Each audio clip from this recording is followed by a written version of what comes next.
Please, that man is not our dad. The whisper hits Robert Stoica mid-sip, freezing the coffee halfway to his lips. Two soaked identical twins slide into his booth, clutching his arm like he's their last chance while behind them. A man in a gray coat steps through the cafe door and begins scanning the room. And when his eyes lock onto the girls, Robert realizes the hunter isn't just looking for them, he's ready to kill anyone who gets in his way. If this story pulled you in, go ahead and subscribe so you never miss what's ahead. I've got another unforgettable story coming tomorrow. And while you're here, drop a comment and tell me where you're watching from. I love seeing people tuned in from all over the world. Okay, let's get back into it. The rain came in sideways. It pressed against the cafe windows like something desperate trying to get inside, streaking the glass in long, crooked lines that blurred the street beyond into nothing but gray and amber smears of light. November in this city was never gentle. It arrived like a warning cold, relentless, indifferent to anyone caught out in it without shelter. Robert Stoica had shelter. He always did. The booth near the far window was his by unspoken law. No one sat there when he arrived. No one lingered near it. The cafe staff had learned this the way people learned most important things, not from being told, but from watching carefully and deciding that some rules were better left unquestioned. The waitress with the red hair, Petra, he knew her name. He knew all their names, had already set his cup down before he'd even removed his jacket. Black coffee. No sugar. The cup small and dark against his tattooed hands. Robert Stoica was not a large man in the way that announced itself loudly. He was the other kind of large, the kind you felt before you understood it. Lean, sharp-jawed, with the kind of stillness that belonged to men who had survived rooms where stillness was the difference between living and not. His black shirt was open at the collar, no tie, the jacket draped over the booth beside him. Ink crept up his neck in dark, deliberate patterns, old work, done when he was younger and angrier, though some would argue the anger hadn't gone anywhere, only deepened into something quieter and therefore more dangerous. His eyes were the color of river water in winter. They moved slowly. They missed nothing. He lifted the cup and watched the rain. This was the part of his day he protected most fiercely. Not the meetings, not the territory negotiations, or the phone calls, or the particular brand of controlled chaos that constituted his professional life. This, 40 minutes in a booth with black coffee, and the sound of rain against glass. The cafe smelled of espresso and warm bread, and something faintly sweet from the pastry case near the counter. The ambient noise murmured conversations. The hiss of the machine behind the bar, the soft scrape of chairs formed a kind of white noise that his mind could rest inside. Petra passed his table with a small nod. He returned it. A man, 2 booths over, glanced at him, recognized something in his face, and quickly looked back at his newspaper. Robert took another sip. Across the room, near the entrance, a figure in a gray coat and wide-brimmed hat stood half inside the doorway, shaking rain from his sleeve before stepping fully in. Robert noted him the way he noted everything filed, categorized, deemed unthreatening, and returned his gaze to the window. He heard the door again, then he felt them, not saw, felt. The rush of cold air. The sound of small feet hitting the hardwood floor with the particular urgency of someone who has been running and has not yet decided to stop. 2 impacts against the booth cushion, one on either side of him, so simultaneous they might have been choreographed. 2 small bodies, warm despite the cold they carried in with them, trembling. Robert did not move. He lowered the cup to its saucer with a slowness that was entirely deliberate. The girl on his left yellow jacket, soaked through, one braid completely undone and plastered against her cheek, pressed so close her lips nearly brushed his ear. Her breathing was ragged. She had been running hard, and for long enough that her lungs hadn't caught up yet. When she spoke, her voice was so small it should not have reached him over the noise of the cafe. It reached him. Please, that man is not our dad. Robert Stoica went still, not the stillness of calm. The other kind. The kind that precedes something. He turned his head slowly, the way a man turns when he is controlling every signal his body sends, and looked at the girl on his right. She was identical to the first in the way that briefly disorients. Same face, same dark braids, same wide set of the eyes. She wore a burgundy jacket, darker with rain across the shoulders, a dark scarf bunched at her throat. She wasn't looking at him. Her eyes were fixed on the cafe entrance. Her fingers had found his forearm, his right forearm, the one with the anchor inked across the back of the hand and wrapped around it, not asking, not pleading, simply holding, with the absolute conviction of someone who had made a decision and was no longer second-guessing it. Robert followed her gaze. The man in the gray coat was no longer near the entrance. He was inside, standing at the edge of the seating area, scanning the room with the slow, methodical patience of a man who did this professionally. He wasn't frantic. He wasn't calling out. He moved his eyes across the cafe the way you sweep a room before you clear it table by table, booth by booth. Robert knew that kind of search. He had ordered it performed on other people. His right hand moved beneath the table. Unhurried, silent. His fingers settled against the textured grip of the pistol, holstered against his ribs. He did not draw it. He rested his hand there the way a musician rests a hand on an instrument before the performance begins.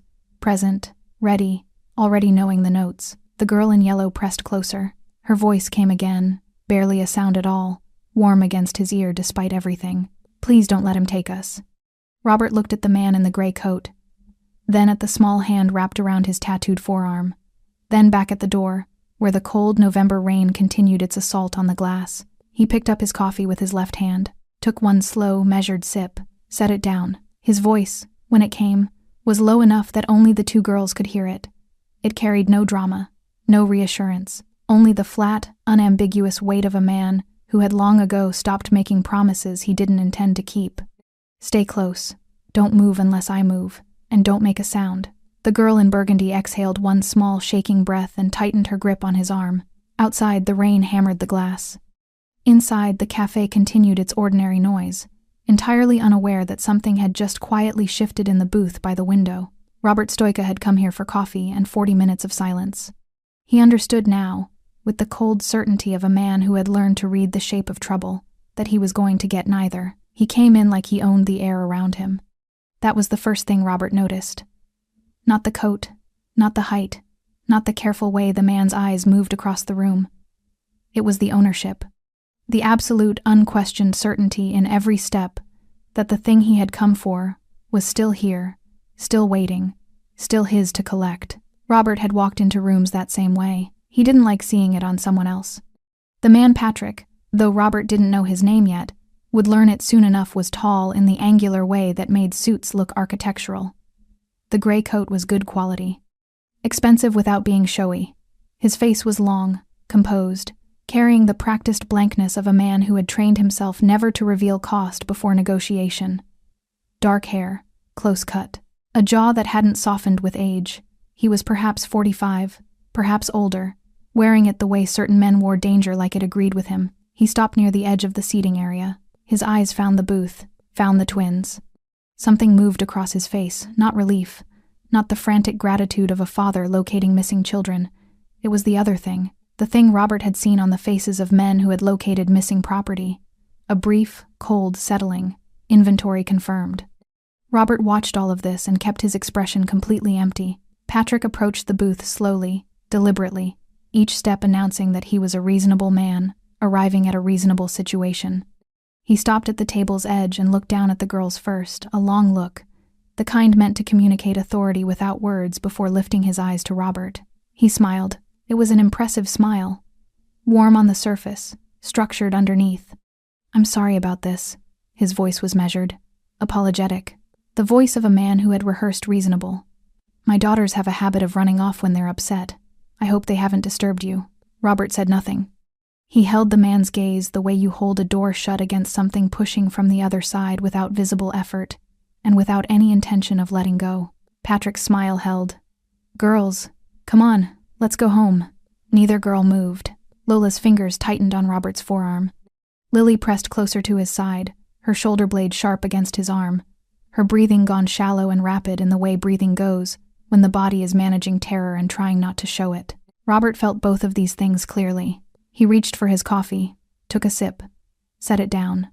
Then, with the unhurried calm of a man who had nowhere urgent to be and found the current situation only mildly interesting, he looked up at Patrick and said, "They don't seem like they want to go." A beat. Something shifted behind Patrick's eyes. Not anger. He was too controlled for visible anger. A recalibration. He was reassessing the man in front of him, updating his read, deciding how much force the situation required. Children don't always want what's good for them. Still smooth, still reasonable. I'm sure you understand. I understand a lot of things, Robert said. He let the silence sit there between them like a third person at the table.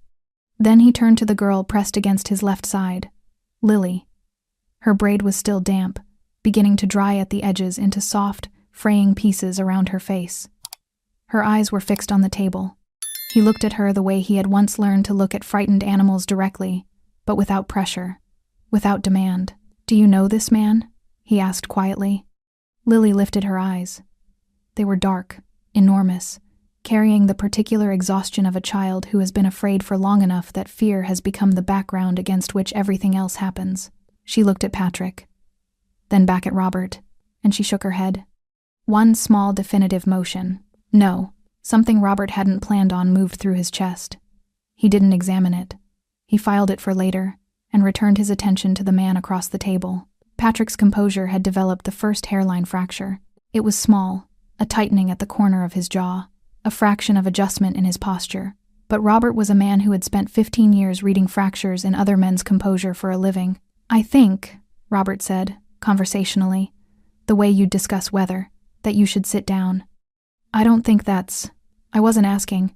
The cafe noise continued around them. Cups meeting saucers, the machine behind the bar, a murmured conversation near the window. None of it touched the booth. The booth existed in its own atmosphere now, pressurized and still. Patrick sat. He did it slowly, with great deliberateness, the way men sit when they are telling themselves they have chosen to sit rather than been told to. He settled across from Robert and folded his hands on the table and looked at him with eyes that had gone flat and professional. "You don't know what you're involving yourself in," Patrick said. "Tell me," Robert said. "These children belong with their father. Whatever they've said to you, their father." Robert repeated it with no inflection whatsoever. "Just the words," returned, like something set back on a shelf. Lily made a small sound beside him. Involuntary. The kind of sound that escapes before you can stop it. Robert didn't look at her, but he felt Lola's grip on his arm shift tighter now, trembling slightly. He kept his eyes on Patrick. "Their father," he said again, slower this time, watching the man's face with the patience of someone who already suspects the answer and is simply waiting for the lie to arrange itself, would know which one is which. Patrick's jaw moved once, and in the silence that followed, in the half-second before Patrick rebuilt his expression back into something controlled and plausible, Robert saw everything he needed to see. He had spent 15 years watching men decide whether to run or bluff. This man was going to bluff. Which meant Robert now knew two things with absolute certainty. The girls were telling the truth, and whoever was sitting across from him was very, very far from finished. Outside, the rain pressed harder against the glass. Robert settled back in the booth, unhurried, his right hand still resting quietly beneath the table. He had time. He was in no rush at all. Patrick excused himself. He did it politely, smoothly, with the practiced grace of a man who understood that a tactical retreat was not the same as a defeat. He had received a phone call, or pretended to. The performance was convincing enough. He stood, buttoned his coat, told Robert with a thin smile that they would continue this conversation shortly, and walked toward the far end of the cafe near the restrooms, phone pressed to his ear, his eyes never fully leaving the booth. Buying time. Robert watched him go. Then he looked down at the two girls, still pressed against either side of him, and said, very quietly, "You have about 3 minutes to tell me something true." Lily spoke first. She was the bolder one. Robert had already established this, catalogued it the way he catalogued everything useful. Lily pressed, pushed, initiated. Lola absorbed, watched, gripped. Two identical faces housing entirely different engines. Lily looked up at him with those dark, exhausted eyes and said, "We've seen you before." Robert waited. "Here, at this cafe." She glanced around briefly, as though confirming the room matched her memory. "We used to come with our mom, every Saturday. She likes the table near the counter because the heater is closest there." A pause. Liked. She used to like it. The tense shift landed quietly. Robert noted it without reacting. "We saw you every time," Lily continued. "Always in this booth, always alone, always the same coffee." Something moved across her face, not quite a smile, the memory of one. "Mom told us not to look at you. She said men like you were dangerous and we should pretend you weren't there." "Smart woman," Robert said. "She is," Lola said from his right.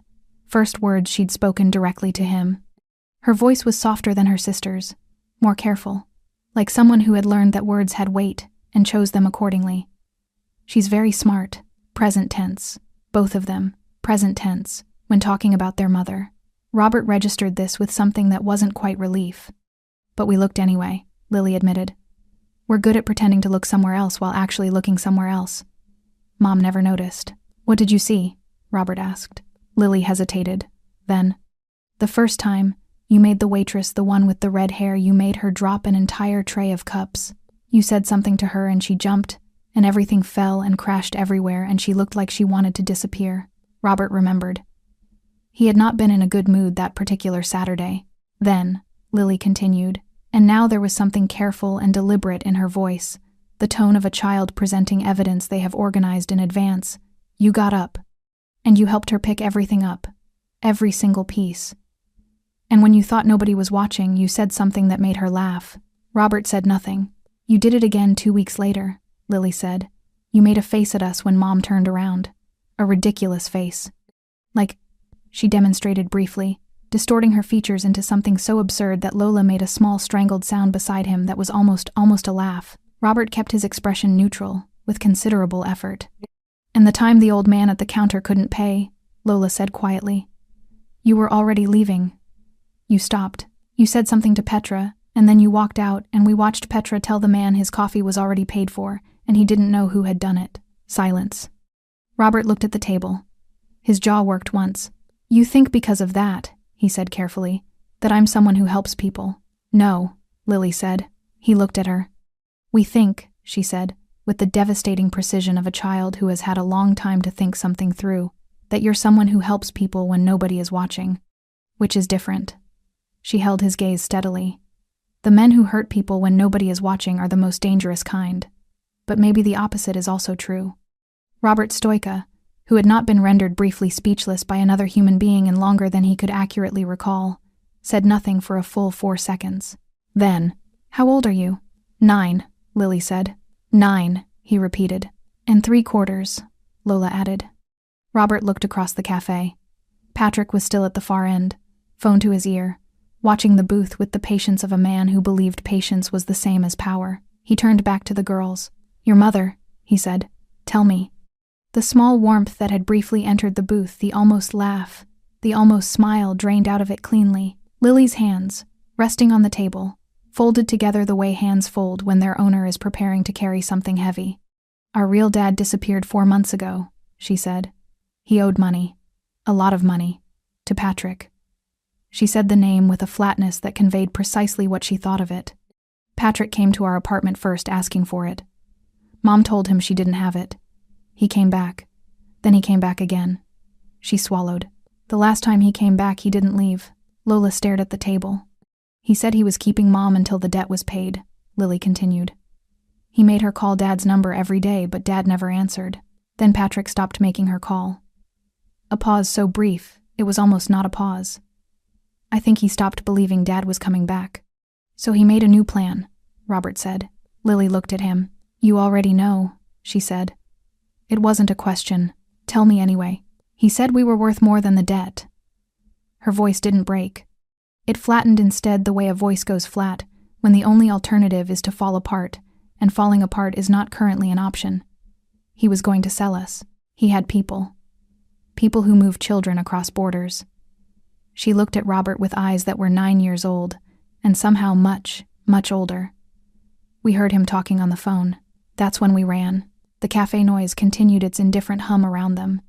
Robert looked at Patrick across the room. Patrick looked back. Beneath the table, Robert's hand rested against the grip of his pistol. Still, steady, patient. Something old moved through his chest. Something he had spent considerable effort burying. It rose anyway. Robert had a rule. It was not a rule he had written down or spoken aloud or explained to anyone in his organization. It existed the way certain convictions exist in men who have lived long enough in darkness to understand precisely where they will not go wordlessly, absolutely, without negotiation.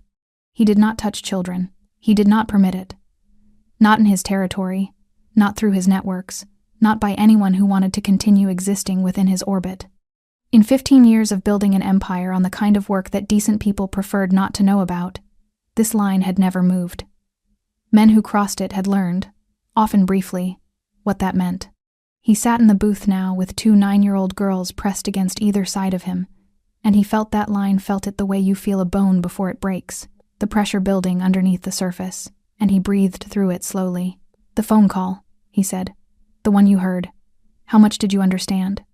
Lily's fingers tightened against each other on the table. "Enough," she said. "Tell me what you heard. Exactly. Not what you think it meant. What you actually heard." She nodded once, the serious nod of a child taking instructions seriously. She closed her eyes briefly, retrieving, ordering, and then opened them. "He said the cargo was ready. He said 2 units, matching, undocumented." Her voice carried the words carefully, like someone transporting something fragile. "He said the border window was Thursday. He said the price covered the full amount, plus interest." She paused. Then he laughed, and he said, "I remember this exactly because it made my stomach hurt," he said. "Twins always command a premium." The cafe continued around them. A cup meeting a saucer. Someone's quiet laughter near the door. The rain. Robert's expression did not change. Inside his chest, behind 15 years of discipline and controlled stillness, and the careful management of every signal his body sent to the world, something ignited, clean and cold and absolute. He looked at Lola. She was staring at the table. She had been staring at it since her sister began speaking, and Robert understood this, understood that Lola had heard these words before, had already processed them, had already been through whatever a 9-year-old goes through when she understands that someone has assigned her a price. She was not re-experiencing it. She was simply enduring the fact of it existing in the air again. He looked back at Lily. "Your father," he said, before he disappeared. "What do you know about what he owed?" Lily's mouth pressed together. "Dad borrowed money. A lot. He had a business that went wrong. He thought he could fix it before Patrick found out how bad it was." She exhaled. "He couldn't." "How long ago?" "The business started failing about a year ago. Patrick came for the first time in the summer. Dad kept promising to pay." She looked at her hands. "Then in July, Dad didn't come home one night. Mom called everyone. Nobody knew anything." A pause. "Patrick came 3 days later. He said Dad had run, that he'd left us to deal with his debt alone." "Do you believe that?" Robert asked. Lily looked at him steadily. "No. Why not?" "Because Dad coached our football team." She said it simply, without decoration. "He came to every practice in the rain. He learned both our positions, even though they're different. He made us matching water bottles with our names on them." She swallowed once. "Men who make matching water bottles don't just leave." Robert said nothing. Beside him, Lola made a small sound, barely anything, the compression of breath that precedes tears that a person has decided not to shed. She pressed the back of her hand briefly to her mouth, and then lowered it and continued staring at the table. Robert looked across the cafe. Patrick had finished his phone call. He was standing at the far end of the room, coat still buttoned, watching the booth with the flat patience he'd maintained throughout. He hadn't moved toward the exit. He wasn't planning to leave without what he came for. Robert studied him. He was calculating, Robert understood, deciding how much the presence of a dangerous man in a cafe booth changed his timeline, deciding whether Robert was simply an obstacle or a genuine complication, deciding, most importantly, whether the man with the neck tattoos and the cold eyes was someone who would ultimately step aside once the social inconvenience of the situation was properly pressured. Patrick had made a significant error in his calculations. "Your mother," Robert said, returning to the girls. "Where is she being held?" Lily blinked. The question seemed to reorient her. She had not expected it, or not expected it yet, not expected the conversation to move from what happened to what now, with such directness. "A building," she said, "near the water. We drove past it once when Patrick was taking us somewhere he didn't know we were paying attention. There are cranes, orange ones, and a blue warehouse with a broken sign." "How many men did you see there?" "4, Lola said quietly, still looking at the table. "Maybe 5. One stays outside the room where Mom is. Patrick has 2 others that go with him everywhere." She paused. "The ones outside." Robert glanced toward the cafe entrance. 2 men in gray coats stood on the pavement beyond the glass, rain running off their shoulders, watching the door. They had been there since Patrick entered. Robert had counted them 12 minutes ago. He looked back at Patrick. Patrick looked back at him with the expression of a man who believed the numbers were in his favor. They weren't, but that particular correction could wait. "Listen to me," Robert said, and something in his voice, some shift in register, quiet and unambiguous, made both girls look up at him simultaneously. I'm going to stand up in a moment and speak to that man. While I do that, I need you to stay in this booth and not move. Can you do that?" Lily nodded immediately. Lola's eyes searched his face for a moment, reading him the way she had clearly learned to read adults, searching for the gap between what was said and what was meant. Whatever she found, it seemed to satisfy her. She nodded. "One more thing," Robert said. They waited. "Your mother." He kept his voice level, stripped of everything except the information itself. "She's alive. Men like Patrick don't discard leverage." He held their eyes. "She's alive and she's waiting for you. Hold on to that." Lola's composure cracked just slightly, just at the edges, a brightness gathering in her eyes that she immediately worked to contain. Lily reached across Robert's lap and took her sister's hand. Robert watched this for exactly 1 second. Then he placed both tattooed hands flat on the table and stood up. Robert buttoned his jacket. One button, slowly. The way a man buttons a jacket when he is not in a hurry, because he has already decided how everything in the next 4 minutes is going to go, and the timeline belongs entirely to him. He stepped out of the booth. The cafe continued its noise around him. Cups, conversation, the machine behind the bar, and then, gradually, it didn't. Not all at once. The way sound dies in a room is always gradual, person by person, table by table, as something in the atmosphere communicates itself without words, and people look up from their coffee and their phones and their quiet afternoon conversations and understand, instinctively, that the nature of the room has changed. Robert walked toward Patrick. He didn't walk fast. He didn't walk with his hands visible or his posture aggressive, or any of the theatrical signals that lesser men use to announce their intentions. He walked the way he always walked, unhurried, contained, each step carrying the specific gravity of a man who had never once in his adult life needed to prove anything to anyone in a room. Patrick watched him come. To his credit, he didn't move. He stood his ground with the composed stillness of a man who believed composed stillness was armor. He even managed a measured half-smile as Robert stopped in front of him. "I was beginning to think you'd stay in that booth all evening," Patrick said. "I needed to finish my coffee," Robert said. "A beat." "The girls come with me," Patrick said. The pleasantness had thinned now, stretched over something harder underneath. "Whatever they've told you, they're troubled children with a habit of—" "Lola," Robert said, without raising his voice.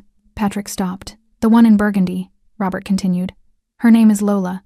The one in yellow is Lily. Lily is left-handed. Lola watches doors." He held Patrick's gaze without effort. "You've been with these children for weeks, and you have not once used either of their names. Not once." He tilted his head slightly. "Their father would know their names." Patrick's jaw moved once. Then the half-smile returned, rebuilt from different materials this time. "Harder ones. You have no idea," he said quietly, "what you are stepping into." "Show me," Robert said. Patrick looked past him toward the cafe entrance and gave a single small nod. The door opened. The 2 men from outside came in. They were large, professionally so, the kind of large that came from specific training rather than casual accumulation. Gray coats, close-cropped hair, the flat, attentive eyes of men who were paid to respond rather than think. They moved through the cafe entrance with practiced efficiency, positioning themselves to Robert's left and right, cutting off angles. The cafe had gone fully silent now. Petra stood frozen behind the counter, a cloth in her hand, not breathing. Robert stood between the 3 men and did not look at either of the ones flanking him. He kept his eyes on Patrick. "Last chance," Patrick said. "Walk away. I won't make this a problem for you." "I know you won't," Robert said. He moved, not toward Patrick. Toward the man on his left, the closer one, half a step nearer than his partner, and the movement was so sudden and so economical that the man had no framework for responding to it before it was already over. Robert's left hand caught the man's collar, redirected his momentum as he lunged forward, and introduced his face to the edge of the booth divider with a crack that silenced the last remaining ambient noise in the room. The man dropped. The second one was already moving. Faster than his partner, better trained, coming in low. He caught Robert across the ribs with a shoulder-legitimate impact, solid, and drove him back 2 steps into a table. Cups shattered. Coffee spread across the floor in a dark bloom. Robert absorbed the impact and used the table behind him as a brace. He caught the man's right wrist as it came up, turned it at an angle the joint was not designed to accommodate, and applied pressure with the calm precision of someone performing a technical task. The sound the man made was brief, and then he was on the floor beside his partner, cradling his arm, the fight entirely gone from him. 4 seconds, maybe 5. Robert straightened his jacket. He turned to Patrick. Patrick had not run. Robert had half expected him to, some men did, when the calculation reversed itself, but Patrick stood exactly where he had been standing. His composure rebuilt into something cold and stripped of pretense now, the performance of reasonableness entirely abandoned. What remained underneath it was harder and more honest, and Robert found he preferred it. "You understand what you've done," Patrick said. "I've had a long day," Robert said. "I'd like to finish my coffee, so I'm going to ask you to leave. And I'm going to ask you to leave without those 2 girls. And I'm going to ask you not to come back to this cafe. And if I don't..." Robert looked at him for a long moment. "Patrick," he said, and the name landed strangely. The first time Robert had used it, and something flickered in Patrick's eyes at hearing it. The recognition that this man knew more than he should. "I know what you're planning. I know what those girls are worth to your network, and I know the Thursday timeline, and I know about the blue warehouse by the water." He kept his voice entirely conversational. "And now you know that I know. So when you're deciding whether to come back here, I want you to factor that into your thinking." The blood had drained from Patrick's face, slowly, visibly. He looked at Robert with eyes that were recalculating at considerable speed not just who this man was, but what the situation had become, how badly his intelligence had failed him, how thoroughly and catastrophically he had miscalculated the booth by the window. He looked once toward the girls. Lily met his gaze without flinching. Patrick buttoned his coat and left. Robert watched him go, watched him pass through the door, into the rain, disappearing into the gray afternoon without looking back. Then he turned and walked back to the booth. Both girls were exactly where he'd left them. Lily sat straight, chin up, her sister's hand still in hers. Lola was watching him with those quiet, careful eyes. Robert sat down. He picked up his coffee cup. Empty. He set it back down, looked at it for a moment, and then looked at the 2 girls. "Are you hungry?" he said. Lily stared at him. Then, for the first time since she had run through the door of the cafe soaking wet and terrified, she laughed. Petra brought food without being asked. 2 plates of pasta, a basket of bread, 2 glasses of orange juice. She set them down without making eye contact with Robert, which was her customary approach. Except this time there was something different in it, a softness around her mouth, a deliberateness to the way she arranged the plates in front of the girls.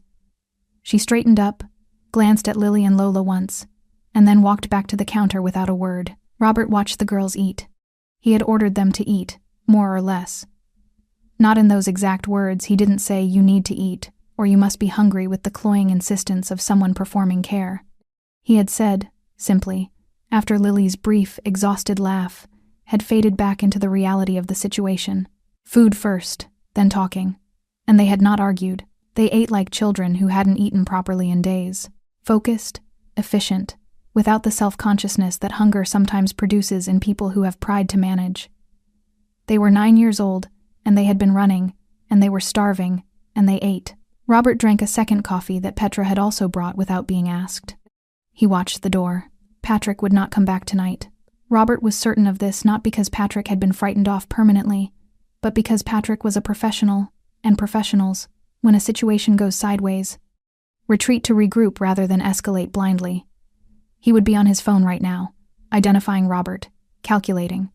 That process would take some hours, and when it completed, Patrick would understand exactly how badly he had miscalculated, and that understanding would make him either more cautious or more dangerous, probably both. The 2 men Robert had put on the floor had been collected by a 3rd man Robert hadn't seen, always a 3rd who'd appeared 10 minutes after Patrick left, gathered them quietly, and removed them from the cafe with the practiced discretion of someone experienced in the removal of problems. Petra had mopped the spilled coffee. 2 customers had left.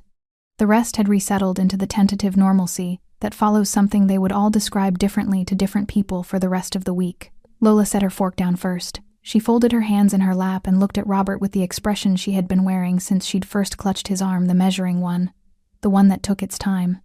"What happens now?" she said. Robert looked at her. "That depends," he said. "On what?" "On what you want to happen." Lola frowned slightly, as though the question had been answered incorrectly. "We want our mom back." "I know. So what happens now?" Robert set his cup down. He turned it once in its saucer, a small, slow rotation, and then looked at both of them. Lily had stopped eating. She was watching him with those direct, dark eyes, her fork resting against her plate, waiting. This was the moment he had been circling for the past hour. He had done what the moment required back there, stood up, dealt with Patrick's men, sent a message. That had been instinct and professional reflex, and something older and angrier that he hadn't fully examined yet. But this was different. This was the question on the other side of the action, the one that action left behind when the noise cleared. And now what, Robert? He could make calls. He knew people who handled situations involving missing persons. Not police, not official, but effective. He could transfer the girls somewhere safe, provide a location for their mother, and step back into his own life without crossing any further into this particular storm. It was the logical move. Clean, contained. He looked at Lily. She was not looking at him with hope, exactly. She was too careful for hope. What she was looking at him with was the particular attention of a child who has learned that adults say things and then do other things, and has developed, out of necessity, the ability to watch for which one is actually coming. He looked at Lola. Lola reached into the pocket of her burgundy jacket. She withdrew something small and placed it on the table between them, smoothing it flat with both hands. It was a photograph. Small, slightly creased, the kind printed from a phone rather than a studio. A woman standing in what appeared to be a kitchen, laughing at something off camera. Dark hair, pulled back. One hand raised mid-gesture. The laugh was full and unguarded, the laugh of someone who did not know they were being photographed and would have composed themselves differently if they had. "That's Mom," Lola said. "I kept it in my pocket." She paused. "I've been keeping it there since the second day, in case I forgot what she looked like when she's not scared." The cafe made its soft, ambient sounds around them. Robert looked at the photograph for a long moment. Then he picked it up, looked at it more closely, and set it back down carefully on the table. "Can you save our mom too?" It was Lily who said it, quietly, without performance or pressure, simply the question, placed in the air between them. And then she sat and waited with the stillness of someone who has asked the most important question they know how to ask, and has enough dignity not to beg for the answer. Robert was quiet for a long moment. He thought about the warehouse by the water, the orange cranes, the blue sign. 4 men, maybe 5, Patrick regrouping somewhere in the city right now, burning through his phone, dangerous in the specific way that cornered professionals become dangerous. He thought about a girl he had known once, younger than these two, dark hair, a laugh not entirely unlike the one in the photograph, a trafficking ring that had moved faster than his intelligence and left him standing in a hospital corridor, being told that some things could not be undone. He thought about the fact that it was Thursday in 2 days. He looked at Lily. He looked at Lola. He picked up the photograph and tucked it into the inside pocket of his jacket, against his chest. "Finish your food," he said. Lily's breath released one long, quiet exhale, the first fully relaxed breath Robert had heard from her since she'd slid into the booth beside him. Lola reached across the table and touched the back of Robert's tattooed hand. Just once, lightly. The way you touch something you are grateful for but don't want to startle. Robert looked at her hand on his, then at the rain against the glass. He reached for his coffee. He had 2 days and a photograph, and the memory of someone he hadn't saved. This time would be different. Robert made 3 phone calls. He made them from the back room of a laundry business, 4 streets from the cafe, a place he owned through 2 layers of paperwork that led nowhere useful if you followed them, which several people had tried. The room smelled of hot linen and detergent, and the particular closeness of a space that was small and functional, and asked no questions. The girls sat on a bench against the wall. Lola had fallen asleep within 10 minutes of sitting down, tipping sideways until her head rested against her sister's shoulder, with the absolute surrender of a child whose body had simply overruled every other consideration. Lily sat straight, one hand resting on her sister's arm, watching Robert pace and talk with the focused attention she brought to everything. He didn't speak loudly. He never did on calls that mattered. The first call lasted 90 seconds. The second, 4 minutes. The third, 11 long enough that Lily's eyelids had begun to drift before he finished, snapping back each time with the determination of someone who had decided sleeping was not currently permitted. He ended the third call and stood for a moment looking at his phone. Then he looked at the girls. Lola breathing softly, completely gone. Lily fighting it with everything she had left, which was considerably less than she believed. "Sleep," he said. "I'm not tired," Lily said. "You've been awake for how long?" A pause. "Since yesterday." "Sleep," he said again, and something in his voice, not gentleness exactly, but the absence of its opposite seemed to settle the argument. Lily's shoulders dropped half an inch.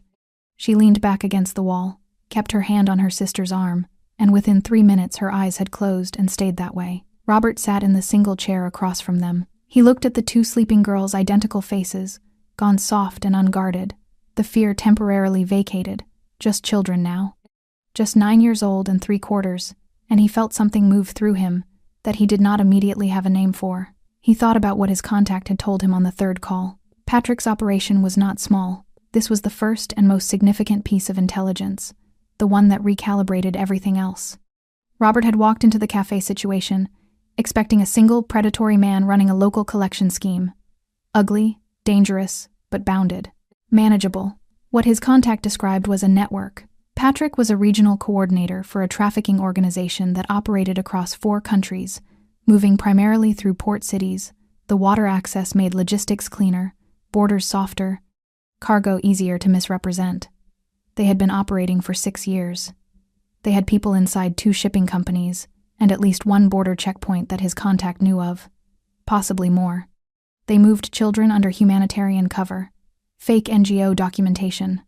Transit papers that would pass a standard inspection. The kind of infrastructure that required money and time and connections to build, and had been built carefully, by people who understood that patience was an investment.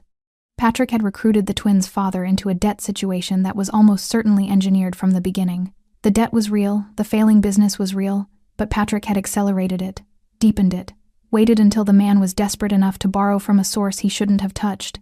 When the debt became unrecoverable, the pivot to the family had been planned in advance. The father's disappearance, Robert now believed with cold certainty, was not voluntary. Thursday's crossing was already documented. 2 transit papers, already stamped, already in the system. The blue warehouse by the water was a staging point. The network used it for 24 to 48 hours before transfer. Never longer clean turnover. Minimal exposure. Tonight was Wednesday. Robert leaned forward in the chair, elbows on his knees, and looked at his hands. The tattoos across his knuckles. The ring on his right hand that had belonged to someone else once. He turned it once, slowly, and then stopped turning it. He thought about the photograph in his jacket pocket. He thought about a woman in a kitchen, laughing at something off camera, unaware. He thought about Thursday. 2 of his men arrived at 11. Gregor first broad, quiet 15 years with Robert. The kind of loyalty that had been tested enough times to be worth something. Then Felix, younger, sharper in the specific way that youth combined with competence produced before it had been weathered into something steadier. Both of them took in the sleeping girls on the bench without comment, which Robert appreciated. He briefed them in low, clipped sentences. The warehouse, the layout as best he understood it. 4 confirmed men, possibly 5, 1 stationed outside the room where the woman was held. Patrick would have called for reinforcements after the cafe. Robert factored this in, added 2 to the estimate, planned for 6. "What's the objective?" Gregor asked. "The woman, alive and unharmed.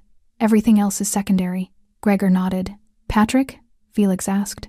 Robert was quiet for a moment. "Patrick answers for what he's built. Tonight we take the warehouse and the woman. The rest of it," he stopped. "There are others in there, not just her. The network has been running for 6 years. I want documentation. Anything that names people, routes, contacts, we take it all." Felix raised an eyebrow. "That's evidence. Police territory." "Then the police will receive it," Robert said. Anonymously. Felix absorbed this without further comment. Gregor showed no reaction at all, which was his customary response to most things. A small sound from the bench. All 3 men turned. Lola had shifted in her sleep, her braid falling across her face. She made a sound that wasn't quite a word, something between a name and a question, and then settled again, her sister's hand still on her arm, neither of them waking. The 3 men looked at the sleeping girls for a moment. Nobody said anything. Robert turned back to his men. "We move at 2, he said.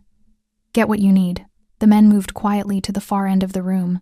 Robert remained where he was, looking at the girls for a long moment. He thought about the laundry room, the bench. 2 children who had run through a storm and chosen a Mafia boss and fallen asleep in a room that smelled of clean linen, trusting entirely that the man across from them would still be there when they woke up. He reached into his jacket pocket, touched the edge of the photograph, put it back. He stood, rolled his sleeves to the forearm, and began to prepare. They moved at 2. The city at this hour was a different animal, quieter, stripped of its daytime performance, showing the bones underneath. Wet streets reflecting amber streetlight. The occasional car moving through intersections without stopping. The harbor district was darker than the rest. The kind of dark that accumulates in places where industry has replaced residents, and nobody lives close enough to complain about the lights being left off. Robert rode in the front seat. Gregor drove. Felix sat behind them, checking equipment with the quiet efficiency of a man for whom this was simply work. The girls were not with them. Robert had arranged this before he'd woken them, a woman named Dora, who had worked adjacent to his organization for years in the capacity of someone who knew how to be invisible and trustworthy simultaneously, had arrived at the laundry room at 1:30. She was perhaps 60, small, with the kind of face that communicated safety to children instinctively. Robert had introduced her simply as a friend. Lily had looked at him. "You're going tonight," she said. Not a question. Yes. To get her. Yes. She had studied his face for a long moment with those dark, exhausted eyes. Then she had nodded once, the serious nod, the one that meant she had processed and accepted and was not going to spend energy on what she couldn't control. Lola had said nothing. She had looked at Robert with her quiet, measuring gaze, and then she had reached into the pocket of her burgundy jacket and held something out to him. The photograph. He looked at it. "You keep it. You keep it," she said. "So you know exactly who you're looking for." He had taken it, placed it in his jacket pocket, against his chest, where it had been before. Now the warehouse appeared through the rain-blurred windshield, a large, low building pressed against the harbor's edge. The orange cranes rising behind it against the dark sky like enormous sleeping animals. The blue sign above the entrance was partially collapsed, letters missing, the remaining ones spelling nothing coherent. Gregor cut the lights 2 blocks out and rolled to a stop. Robert studied the building. One man outside the main entrance. Visible light in 2 ground-floor windows on the east side. A second figure moving along the south wall patrol. Irregular timing, approximately 4-minute intervals. Loading dock on the west side, door closed but not padlocked, which meant it was secured from inside. "East windows are occupied," Felix said from behind him. "That's where they're comfortable, which means the holding room is somewhere they're not." "North side," Robert said. "No lights. They keep her somewhere without windows." Gregor looked at him. "Loading dock," Robert said. 2 minutes after the patrol passes south, they moved. The patrol passed. Robert counted. At 90 seconds, he was already at the loading dock door. Gregor behind him, Felix circling wide to manage the exterior guard quietly. The dock door was steel, older. The interior latch, the simple kind that responded to lateral pressure, applied at the correct angle. Robert applied it. The door gave. Inside smelled of salt water and diesel, and something Robert recognized and did not name.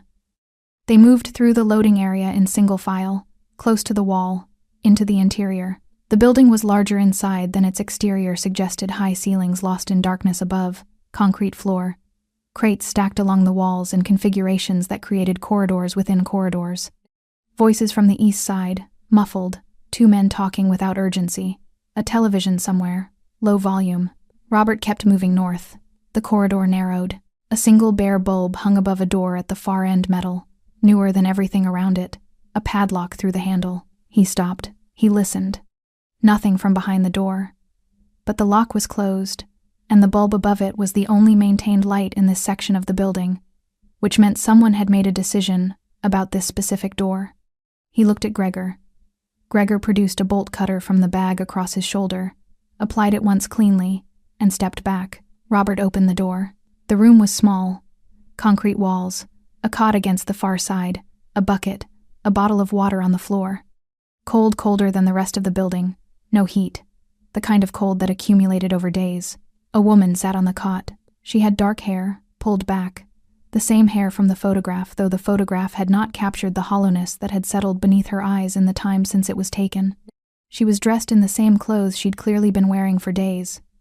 Her wrists had marks on them not currently bound, but the marks remained. She looked up when the door opened and her entire body tensed, the way a body tenses when it has learned that doors opening do not produce good things. She saw Robert. She saw Gregor. She pulled back against the wall. "My name is Robert Stoica," he said quietly. He kept his voice level, unhurried, taking up no more space than necessary. "Your daughters are safe. Lily and Lola. They're with someone I trust. They're warm and they've eaten, and they are waiting for you. The woman stared at him. Lily has her braid out, he continued, because he understood that specifics were the only currency that worked in this moment, the only thing that could reach through the wall that fear built around a person. Lola kept your photograph in her jacket pocket. She gave it to me tonight, so I'd know exactly who to look for. Something broke open in the woman's face. Not slowly, all at once, the way a window gives when the pressure on both sides finally equalizes the control she had maintained over however many days she had been in this room, simply releasing, completely, in a single moment that she had no mechanism left to prevent. She pressed both hands over her mouth. Her shoulders shook. Robert crossed the room and crouched in front of her so they were level. He did not touch her, did not presume. He simply put himself at her height and waited. "Can you walk?" he said.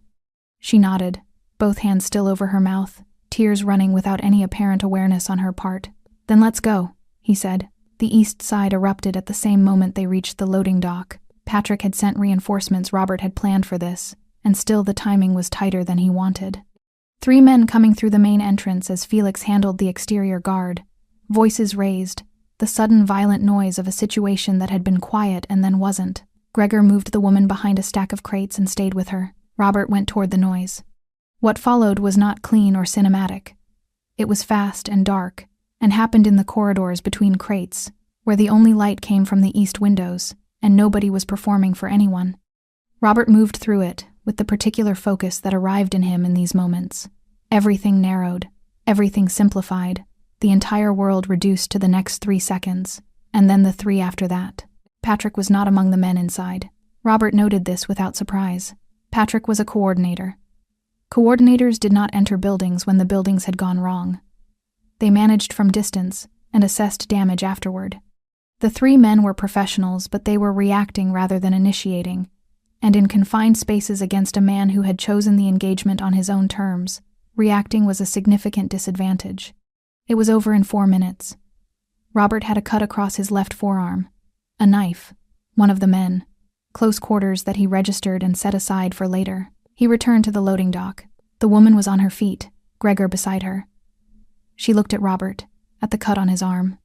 Something crossed her face, a complicated thing, gratitude and guilt, and the particular anguish of someone who understands that other people have bled on their behalf. "Don't," Robert said. She closed her mouth. He picked up the bag Felix had set by the dock door: documentation, drives, paper records, everything they'd swept from the east room while the building was in motion. 6 years of network, routes, names, contacts, border arrangements. He handed it to Felix. "You know where it goes," he said. Felix nodded and disappeared into the dark. Robert looked at the woman. She was shaking cold and shock and the aftermath of days in that room, but she was standing, and her chin was up, and her eyes were clear in the way eyes go clear when something you have been surviving toward has finally arrived. "Lily and Lola," she said. Her voice was raw. "Are they really?" "They're fine," Robert said. "They found me themselves. Walked into a cafe in a rainstorm and decided I was the safest option available." The woman made a sound that was half laugh and half sob. "That sounds exactly like them," she whispered. Robert almost smiled. He turned toward the harbor dock and began to walk. "Come on," he said. "Let's take you home." Dora's apartment was on the 3rd floor of a building that asked no questions of its residents, which was why Robert had used it before and why he used it now. Warm, small, smelling of tea and old books, with 2 lamps that produced the kind of light that felt like relief after the harbor dark. The girls were awake. Robert hadn't expected this. It was past 3 in the morning, and he had left 2 exhausted children in the care of a woman with a talent for settling people down. But when the door opened, both of them were sitting at the braid. Small kitchen table with cups of something warm, upright, awake, waiting with the focused patience of 2 people who had made a decision not to sleep until they had a reason to. Lola saw her mother first. She didn't make a sound. She simply stood up from the table and crossed the room, and walked into her mother's arms with the directness of someone returning to the place they had been trying to get back to for a very long time. Her mother caught her and held her, and the sound she made low, broken. Her face pressed into her daughter's hair. Was the kind of sound that doesn't have a name, because language developed for situations less acute than this one. Lily hadn't moved from the table. Robert noticed this. He stayed near the door, Gregor already gone. Dora having quietly relocated herself to the kitchen with the practiced discretion of someone who understood that some rooms needed clearing. Lily sat at the table with both hands around her cup and looked at her mother holding her sister, and the expression on her face was not what Robert expected. It was not pure relief. It was something more complicated. The face of a child processing the arrival of something she had kept herself from fully believing in, because hope in certain conditions is a dangerous thing to carry, and she had been carrying it very carefully for a long time. Her mother looked up. "Lily," she said, "just the name. The way you say a name when the name itself is the entire sentence." Lily's composure broke cleanly and completely. She was out of the chair and across the room in a motion that had nothing of her usual deliberateness in it, pure and uncalculated, entirely a child. A 9-year-old who had held herself together through a storm, and a cafe, and a Mafia boss's back room, and a night of waiting, and had reached the exact limit of what 9-year-olds should ever be asked to hold. Her mother gathered both of them in, one arm around each, pulling them against her chest, and the three of them stayed that way for a long time, in the lamplight of a room that smelled of tea and old books, while rain tapped softly against the window. Robert watched from the doorway. He looked at his hands. The cut on his left forearm had been wrapped in the car with the basic efficiency of a man accustomed to managing his own injuries. His knuckles were dark, with bruising at the edges of his tattoos. He turned his right hand over once, looked at it, turned it back. The photograph was still in his jacket pocket. He reached in and took it out and looked at it. The woman in the kitchen, laughing, unaware. He looked from it to the woman across the room, face buried in her daughter's hair, and set the photograph down on the small table by the door. He didn't need it anymore. He turned to leave. "Mr. Stoica." He stopped. The woman was looking at him over her daughter's heads. Her face was wet, her voice raw, her eyes carrying the particular clarity of someone who has been through enough that pretense has become an unaffordable luxury. "I don't know how to."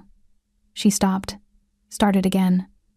"There aren't words for what you don't need words," Robert said. "I need you to know," she said, and there was something firm underneath the rawness now, something that had survived days in a concrete room intact.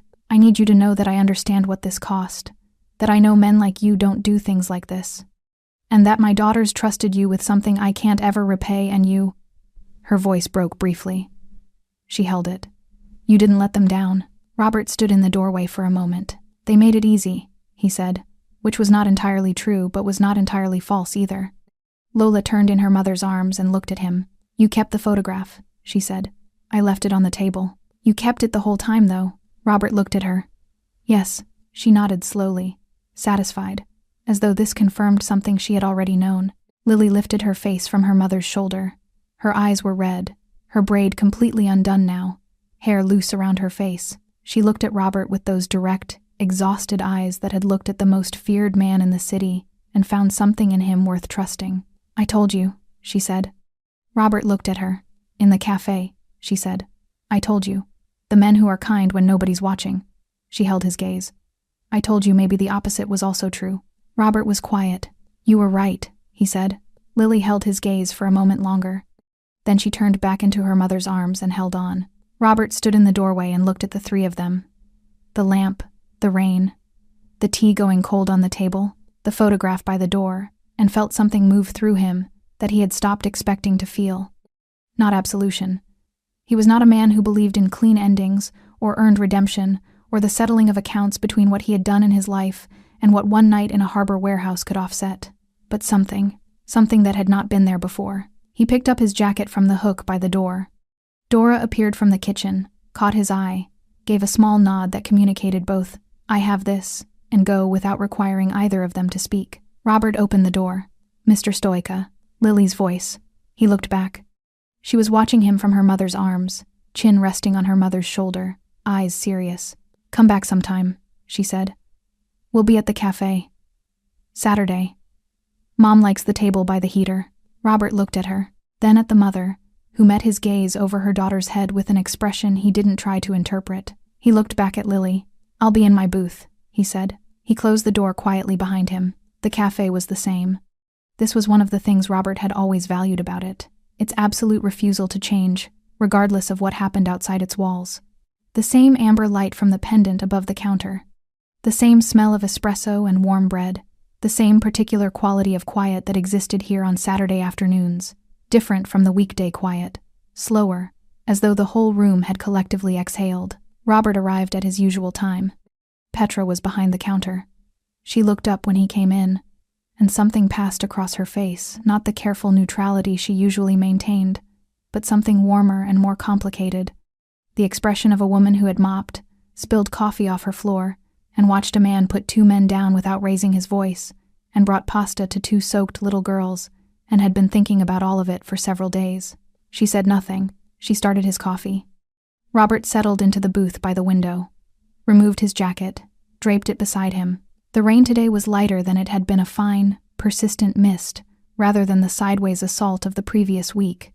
The city softened by it rather than battered. He looked at his hands on the table. The bruising had faded at the knuckle edges. The cut on his left forearm was sealed, already reducing to a thin line that would join the other thin lines he carried. His ring caught the light when he turned his hand, the ring that had belonged to someone else, someone he had failed a long time ago, in a way that had quietly shaped everything that came after. He thought about that, about whether anything had shifted in that particular wait. He thought it had. Not resolved, he did not believe in resolution, did not trust it. It was the story people told themselves when they needed the past to behave neatly, but shifted, redistributed, carried differently. Petra set the coffee down. She started to move away and then stopped. "Those girls?" she said, without looking directly at him. "They're all right?" Robert looked up at her. "Yes," he said. Petra nodded once, moved away. Robert lifted the cup. The door opened at 2:30. He heard them before he saw them. The particular sound of children moving through a public space, the soft collision of energy and restraint that happened when children were trying to behave, and finding it only partially achievable. He did not look up immediately. He looked out at the mist on the glass, at the blurred shapes of the street beyond, and waited. They appeared at the edge of his peripheral vision. The mother, first dark hair down today, wearing a coat he hadn't seen before, something in the way she held herself different from the woman who had been sitting on a cot in a concrete room 4 nights ago, though the difference was still fragile, still finding its edges. She was speaking to the girls in a low voice as they came through the door, a hand on each of their shoulders briefly, before they saw him and she lost them. Lily arrived at the booth first, yellow jacket replaced by a green one, braid intact and tidy. She slid into the seat across from Robert with the familiarity of someone returning to a place they have decided belongs partly to them now. "You're here," she said. "I said I would be." "People say things," she said, with the equanimity of someone who had learned this lesson earlier than most people should. "I know," Robert said. "I'm here." Lola appeared beside him. She did not slide into the booth. She stood at the edge of it and looked at him, and then, with the deliberateness that characterized everything she did, she reached out and tucked her small hand briefly into his tattooed one. Not a handshake. Not a hug. Simply contact certain, brief, complete. Then she climbed into the booth beside Lily. The mother stopped at the table's edge. She looked at Robert. He looked at her. There was a long moment between them that contained a number of things neither of them had the vocabulary for in the middle of a cafe on a Saturday afternoon. She seemed to understand this. She nodded once, small, but carrying weight, and he returned it. She sat down across from him, beside Lily. Petra appeared with a menu, which she offered to the mother, and a children's menu, which she offered to the girls, and another small black coffee, which she set in front of Robert without him asking. Robert looked at the table. 4 cups, 4 people. He could not remember the last time his booth had held more than one. "The heater is closer at the counter table," he said to the mother. She glanced toward it. "Yes, we usually." "You can sit here," he said. "I don't mind." She looked at him. A small, careful smile arrived on her face, the first one he had seen from her that was not tangled up with grief or relief or shock. Just a smile. "Thank you," she said. Lily was looking at him over the menu with the expression he had learned to recognize as her thinking face, the one that meant she was assembling something. "Robert," she said, testing the name, having decided somewhere between the laundry room and this moment that the formality of Mr. Stoica was no longer the correct instrument for whatever they were now. He looked at her. "Are you always here on Saturdays?" "Always," he said. She nodded slowly, as though filing this away under something permanent. Across the cafe, the regulars sat in their usual places, 2 men near the window with newspapers, an older woman with a book. The counter seat where the old man sometimes sat, the one whose coffee Robert had paid for without announcing it. Nobody looked at the booth. Or rather they did, but differently.